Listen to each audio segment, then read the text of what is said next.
কই, যাদের হলে গুন্ডামি মাস্তানি করো তারা তো কেউ এগিয়ে আসেনি, তারা তো কেউ তোমার দুর্দিনে তোমার পাশে এসে দাঁড়ায়নি। তাহলে তুই কেন দাঁড়াইছস? জানতে চাও? জানতে চাও কেন? নিজের স্বামীর উপর অত্যাচার হতে দেখে কোনো স্ত্রী চুপ করে বসে থাকতে পারে না।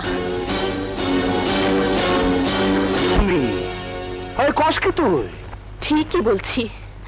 মনে পড়ে, মনে পড়ে সেই রাতের কথা। তুমি হয়তো ভুলে গেছো, কিন্তু আমি ভুলিনি। যে রাতে পাক কলেমা পড়ে আমাদের বিয়ে হয়তো হয়নি, কিন্তু একজন স্ত্রী তার সবই তুমি কেড়ে নিয়েছিলে।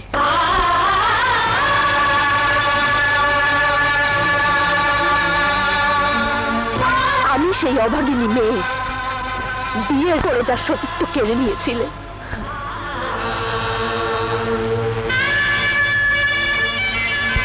আমি সেই মেয়ে, সেই ভয়ঙ্কর রাতের স্মৃতি বুকে নিয়ে আজও বেঁচে আছে। আর তুমি ভুলে গেছো আমাকে। সেই রাতের কাহিনী, যে রাতে বাগানের একটি কলি ফুল হয়ে ফোটার আগেই তুমি নষ্ট করে দিয়েছিলে। দগদগে ক্ষতের মতো সেই রাতের স্মৃতি আজও আমাকে তাড়া করে ফেলে।